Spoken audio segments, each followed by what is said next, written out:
이야기는 성경의 세 번째로 나오는 성경입니다. 창세기, 출애굽기, 레위기입니다.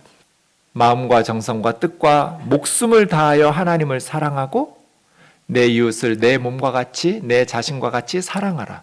이것이 모든 율법, 모든 선지자의 핵심적인 계명이라고.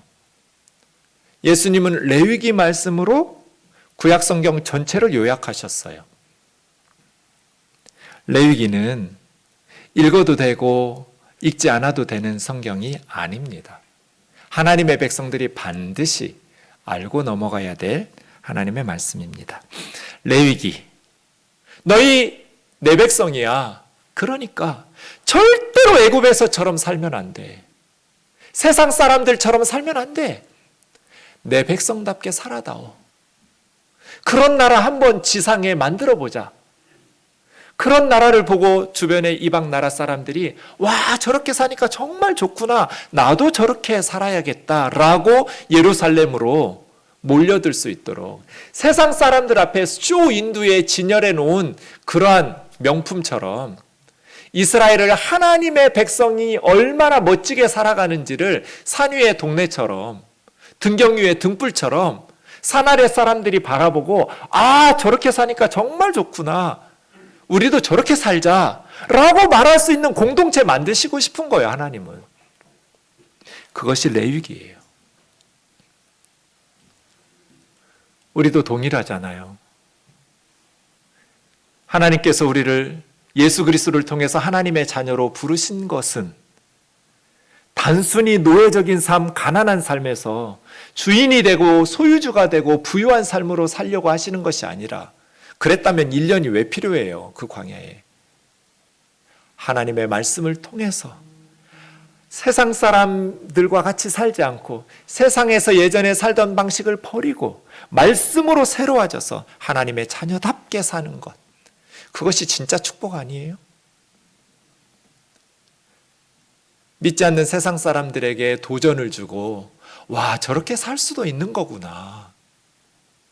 참 좋다. 라고 말할 수 있는 사람들, 세상의 소금과 빛과 같이 살아가는 사람들, 그것이 우리를 부르신 하나님의 목적이지 단순히 세상적인 성공은 아니라는 것을 기억해야 됩니다. 여러분, 레위기 구조 보면 제일 중요한 게 제사법이죠. 우리 신앙생활에 가장 중요한 게 뭐예요? 예배예요. 제가 새가족 성경 공부할 때 여러분 제일 중요한 건 예배입니다. 그렇게 가르쳐요. 그 다음 중요한 건 캠프, 소그룹입니다. 그 다음 중요한 것이 봉사입니다. 선교든지 구제든지. 봉사는 열심히 하는데 예배를 제대로 안 드려요. 그럼 바른 신앙생활이 아니에요. 사람들은 너무 좋은데 교우들하고 정이 들어서 우리 교회가 너무 좋은데 예배 시간에는 집중이 안 돼요. 은혜가 안 돼요. 딴 생각만 나와요. 그럼 교회 옮겨야 돼요. 무슨 의미가 있어요? 신앙생활은 기본적으로 하나님과 나와의 관계예요. 예배를 통해서 우리는 하나님의 사랑과 하나님의 음성을 들어요. 예배를 통해서 하나님을 사랑한다고 고백하고 하나님과 사랑의 사귐을 발전시켜 나가요. 그런데 예배가 제대로 안 드려져요. 그러면 바른 신앙생활을 할 수가 없잖아요. 예배가 제일 중요해요. 그래서 1장에서 10장까지 예배, 5대 제사를 이야기하고 있는 것입니다. 5대 제사를 보면 번제, 소제, 화목제, 속건제, 속죄제입니다. 속죄제는 죄 때문에 오염된 것을 정결하게 깨끗하게 만드는 제사입니다. 두 가지가 더럽혀져요. 우리가 죄를 지면 우리의 삶의 처소가 더러워져요. 예배당이 더러워지고 성소가 더러워져요. 그래서 우리의 삶의 장소를 깨끗하게 정결하게 정화시켜야 되고, 두 번째는 사람이 더러워져요. 죄 지은 사람이. 그래서 죄인을 정화, 깨끗하게 만들어줘야 돼요. 그래서 레위기를 연구하는 성경학자들은 이거는 죄를 씻는 속죄제라고 부르기보다는 정결제, 정화제, 깨끗하게 씻어주는 죄라고 부르는 것이 더 정확하다, 이렇게 말합니다. 속죄제는 앞에 나온 번제, 소제, 화목제하고 다르게 번제, 소제, 화목제는 제물에 따라서 어떻게 드리라는 지침이 나와요. 그런데 속죄제는 드리는 사람에 따라서 규칙이 나와요. 그래서 범죄한 사람이 제사장일 때 속죄제를 드려야 되고, 그 다음에 모든 이스라엘 회중이 죄를 범했을 때, 그 다음 지도자인 직파의 족장들이 죄를 지었을 때, 일반 평민 중에 한 사람이 죄를 지었을 때, 이렇게 네 가지로 나눌 수 있습니다. 근데 둘씩 달라요. 제사장과 온 회중이 죄를 지었을 때 똑같아요, 방식이. 그리고 족장과 평민이 죄를 지었을 때 방식이 비슷한데 제물만 달라요. 족장이 좀 더 비싼 제물로 바쳐요, 평민보다. 이걸 보면 제사장의 죄가 얼마나 무겁게 다뤄지고 있는지를 알 수 있어요. 한 사람이 지은 죄가 이스라엘 백성 전체가 지은, 온 회중이 지은 죄하고 똑같은 무게감을 가지고 있어요. 영적인 지도자는 그만큼의 두려움을 가지고 하나님 앞에서 자신의 거룩과 경건을 유지해야 돼요. 담임 목사 한 사람이 지은 죄는 우리 성도 수백 명이 지은 죄하고 맞먹게 레위기는 다루고 있는 거예요. 족장이 더 무거운 책임이 있어요, 평민들보다. 국가 지도자가 되려는 사람은 훨씬 더 일반 백성들보다 무거운 책임감을 가지고 죄에 대해서 경각심을 가지고 살아야겠죠. 그것이 속죄제에서 나오고, 마지막 5번째는 이제 양이나 염소, 제일 싼 게 양인데요. 암양도 바칠 수 없는 가난한 성도들은 그럼 어떻게 죄를 지으면 하느냐, 해결하느냐. 가난한 자들을 위한 속죄제가 나옵니다. 새로 바치면 돼요. 산비둘기 새끼, 집비둘기 새끼. 나는 새를 바칠 돈도 없어. 그러면 매일 먹는 곡식으로 드려도 돼요. 그래서 속죄제는 반드시 피 흘려야 된다, 아니에요. 소제 형식으로 가난한 사람들은 피 없어도 새조차 사서 하나님 앞에 드릴 수 없는 사람은 곡식으로 드리면 돼요. 10분의 1 에바인데요. 1 에바가 22리터거든요. 그러니까 2.2리터로 소제를 삼아서 가난한 자들은 곡식으로 속죄제사를 드리는데, 이런 질문, 목사님 정말 가난해가지고요, 곡식도 없으면 어떻게 죄를 용서받아요? 그럼 제가 뭐라고 대답할 것 같으세요, 여러분? 그 사람은 굶어 죽었겠죠. 하루 먹을 양식인데. 하루 가족이 금식하고 죄 문제 해결하라는 거거든요. 그러니까 부유하든지 가난하든지 모든 하나님의 백성은 속죄제를 드릴 수 있도록 속죄제를 드려야 된다는 거잖아요. 그럼 속죄제라는 게 무슨 뜻인가? 죄를 속하는 제사, 이게 속죄제예요. 속한다라는 동사는 죄를 씻기 위해서 대신 바친다라는 뜻이에요. 대속이라고 하죠. 대신해서 속하는 것. 이 속죄제를 통해서 우리는 세 가지 사실을 알 수 있는데, 하나는 거룩하신 하나님과 함께하기 위해서는 정결을 유지해야 된다는 거예요. 왜냐하면 죄는 하나님의 임재하심을 회방하거든요. 우리의 죄 때문에 하나님이 우리하고 함께 살지를 못해요. 그럼 우리 죄를 깨끗이 씻어야 하잖아요. 그게 속죄제예요. 정결제. 모든 사람은 죄사함을 받아야 됩니다. 이제 4, 5장의 속죄제를 살펴볼 텐데, 우선 3절에 보면 기름 부음 받은 제사장이 죄를 지었을 때, 제사장이 죄를 범하면 백성들의 허물이 돼요. 한 사람이 죄를 지었는데 백성들의 허물이 되어 그가 범한 죄로 말미암아 흠없는 수송아지. 여러분, 하나님 앞에 바치는 제물 중에 가장 비싼 게 뭘까요? 소예요, 소. 그것 중에서도 숫소. 흠없는 수송아지로 속죄제물을 삼아서 그만큼 제사장의 죄는 무거운 거예요. 가장 비싼 제물로 하나님 앞에 드리는데, 죽이기 전에, 잡기 전에 그 머리에 제사장이 손을 얹고 안수를 해요. 그냥 가볍게 올리는 것이 아니라 원문으로 안수하다라는 단어는 세게 누르다예요. 자기 죄를 이 숫송아지에게 전가시키는 거죠. 동일시하는 거예요. 하나님, 내가 이러이러한 죄로 죽어 마땅한데 내 대신 이 송아지가 죽습니다. 하면서 자기 죄를 숫송아지에게 덮어 씌우는 거예요. 그렇게 눌러서 안수하고 그 다음 여호와 앞에서 잡는 거예요, 소를. 그 피를 들고 손가락에 피를 묻혀요. 그리고 뿌려요. 스프링클 이렇게 휘장에다가 뿌려요.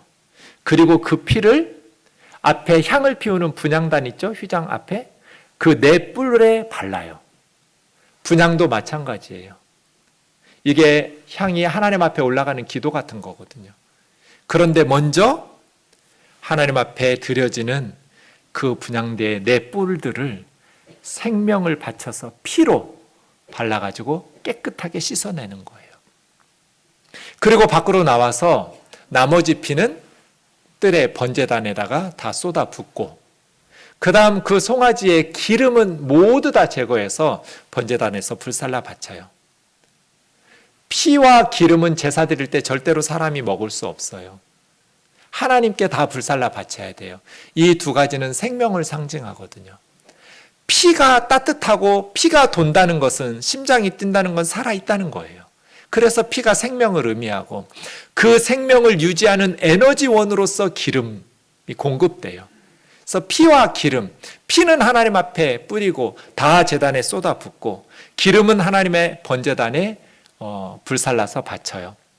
그 다음 남은 것들이 이제 머리를 다 자르거든요. 그리고 몸통을 각을 떠요. 껍질을 벗기고 그 소의 머리 그리고 껍질 벗긴 가죽, 각을 뜬 고기들 또 내장들은 어떻게 하느냐? 거기서 불살라 바치지 않아요. 다 가지고 와서 성문 밖에 재 버리는 곳에서 불태워서 고기는 다 불살라요. 이게 제사장의 속죄법이에요. 피는 성소 안에 들어가서 뿌리고 분향단에 바른다. 기름은 성전뜰 번제단에서 불살라 하나님 앞에 바친다. 고기는 모두 다 성전 영문 밖에 가서 재버리는 곳에서 불태워 바친다. 제사장이 범죄했을 때 특이한 것은 죄를 용서했다라는 선언이 없어요. 왜냐하면 자기가 죄를 지었기 때문에 자기에게 죄를 선언해 줄 사람이 없는 거예요. 그 다음 두 번째 13절도부터 온 이스라엘 회중이 죄를 범했을 때 제사장하고 똑같아요. 우선 제물 확인해 보세요. 제사장이 흠없는 숫송아지였죠? 온 회중이 죄를 깨닫지 못하다가 범한 죄를 깨닫게 되면 숫송아지를 제사장하고 똑같은 제물을 속죄제로 드려요. 먼저 백성의 대표인 장로들이 안수하고 그 다음에 여호와 앞에서 잡아서 피는 어떻게 해요? 제사장이 들고 성소로 들어가서 휘장에 7번 뿌리고 분향단에 뿔들에 바르고 밖에 나와서 나머지 피는 번제단에 쏟고 그리고 기름은 하나님 앞에 다 불살라서 바치고 머리와 고기와 내장과 똥은 영문 밖에 나가서 재 버리는 곳에서 불살라 바쳐요. 이게 모든 회중이 죄를 범했을 때 속죄법이에요. 그 다음 우리가 읽었던 22절부터 족장, 각 지파의 지도자들이 죄를 범하면 어떻게 하는가? 하나님의 계명을 어겼다가 그것을 깨닫지 못할 때는 속죄제를 못 드리겠죠? 그런데 누군가가 그 죄를 깨우쳐주면 흠없는 숫 염소 가져다가 드리는 거예요. 소에서 염소로 싸졌어요. 예. 백성들 중에 족장이나 평민이 죄를 지으면 피를 그냥 번제단 뿔들을 네 뿔에 귀퉁이에 뿔에 바르요. 그래서 번제단을 거룩하게 깨끗하게 정화시키고 나머지 피는 번제단 밑에다가 뽑아요. 쏟아 부어요. 기름은요 화목제나 제사장들처럼 똑같이 제단 위에서 불사르고 고기는 지도자인 족장이나 일반 평민들의 속죄제는 일부는 제사장들 몫으로 주고요. 나머지는 불살라요. 그러니까 좀 달라졌죠. 제사장과 온 회중일 때 피를 처리하는 방법이 달라졌고 고기를 처리하는 방법이 달라졌어요. 그 다음에 평민 중에 한 사람이 죄를 범했을 때 족장하고 똑같은데 제물이 달라요. 암염소예요. 족장은 순염소였거든요. 암염소는 훨씬 싼 거예요. 그리고 암양을 드려도 괜찮아요. 가난한 사람들은 어떻게 할까요? 말씀드린 것처럼 양을 바칠 돈도 없어요. 그러면 5장 7절부터 보면 산비둘기 2마리나 집비둘기 새끼 2마리로 속죄제물 삼아서 드리면 돼요. 새를 살 돈도 없으면 어떻게 할까요? 곡식으로 드리면 돼요. 고운 가루 10분의 1 에바, 2.2리터 정도, 한 가족의 하루 양식 정도였다고 해요. 그것으로 하나님 앞에 속죄 제사를 드리면 돼요. 그러면 죄 용서를 받으려면 어떻게 해야 될까요? 이 속죄 제사가 예수님 시대에서부터 모세 시대에서부터 예수님 승천하시고 예루살렘 성전이 무너진 게 로마인들에 의해서 돌 하나도 돌 위에 남지 않고 다 부서진 게 AD 70년이거든요. 그때까지 1400여 년 동안 속죄제사 드린 거예요. 왜 이렇게 오랫동안 죄를 씻기 위해서 이런 성전에서 제사를 드렸을까요? 예수 그리스도를 기다려야 되기 때문이죠. 우리 죄를 씻기 위해서 하나님께서 어린 양, 세상 죄를 지고 가는 하나님의 어린 양을 세상에 보내준다라는 것을 계속해서 가르치는 거예요. 1400년 이상 계속해서 죄를 지으면 죄가 하나님과 우리의 동행을 회방한다. 하나님께서 우리와 함께 하셔야 우리가 두려움 없이 세상을 이기면서 행복하게 살아갈 수 있을 텐데 죄가 하나님을 우리의 삶의 자리에서 밀어낸다. 그러니 그 죄를 해결하기 위해서 우리의 생명을 바치고 피를 쏟아내야 된다. 속죄제사를 계속 드리는 거예요. 그런데 어떤 소나 어떤 염소나 어떤 양이나 새가 우리의 죄를 씻어줄 수 있을까요? 그래서 하나님께서는 예수 그리스도를 보내어 주신 거죠. 죄 용서 받으려면 3가지 조건이 있어야 돼요. 속죄 제사를 드리려면 반드시 3가지를 해야 돼요. 첫 번째는 제물이 흠이 없어야 돼요. 뭐 장애가 있거나 어디 상처가 있으면 제물로 바칠 수가 없어요. 두 번째는 그 제물이 자연사하면 안 돼요. 죽은 제물 가지고 와서 고기만 불살라 바치는 게 아니고 살아있는 채로 성전에 가지고 와서 산채로 피 흘려 죽여야 돼요. 그리고 반드시 예배자는, 죄인은 그 제물의 머리에 안수하면서 죄를 정가시켜야 돼요. 구약과 신약은 동일한 메시지를 전해요. 성경은 창세기부터 요한계시록까지 일관되게 동일한 똑같은 말씀을 전하고 있어요. 하나님의 구원의 방법이 달라지지 않았어요. 하나님의 진리가 변경된 적이 없어요. 수천 년 동안 하나님의 말씀인 성경은 구약이나 신약이나 차별이 없이 똑같은 이야기를 말씀하고 계세요. 우리의 죄를 위해서는 대속제물이 필요하다는 거예요. 앞에 2개는 예수님이 해주셨어요. 예수님만 흠이 없는 제물이에요. 우리는 다 죄를 짓고 살아요. 그래서 죄인인 우리가 다른 죄인을 대신해서 벌받을 수가 없어요. 우리 죄를 대신하려면 죄가 없는, 흠 없는 제물이어야 돼요. 그래서 예수 그리스도밖에 없어요. 그분은 성육신 하셔야 우리의 대표가 될 수 있어요. 양은 사람의 대표가 아니에요. 소나 염소는 사람의 대표가 아니에요. 천사도 사람의 대표가 아니에요. 사람의 대표는 사람이어야 돼요. 그래서 예수님은 사람의 모양으로 100% 인간으로 오셔야 돼요. 그런데 죄가 없어야 돼요. 두 번째, 세상 죄를 제거하는 하나님의 어린 양 속죄 제물이 되려면 자연사하면서 대신할 수 없어요. 피 흘려 죽임을 당해야 돼요. 그래서 예수님은 십자가에서 피를 쏟아내야 돼요. 마지막 하나 남았죠. 죄 용서 받으려면 이제 죄인들이 그 제물에 손을 얹고 세게 눌러서 안수하면서 내 죄를 고백하면서 내 죄를 그 제물에게 전가시켜야 돼요. 하나님, 내가 이러한 죄 때문에 죽어 마땅한데 내 죄 때문에 이 제물이 대신 죽습니다. 하고 몸부림치면서 죽지 않으려고 발버둥 치는 소나 양이나 염소를 죽여야 돼요.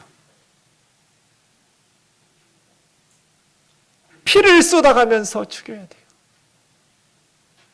목을 잘라야 되고 껍질을 벗겨야 되고 각을 떠서 다 제거해서 피를 쏟아내고 기름을 불사르고 고기들을 다 불살라야 돼요.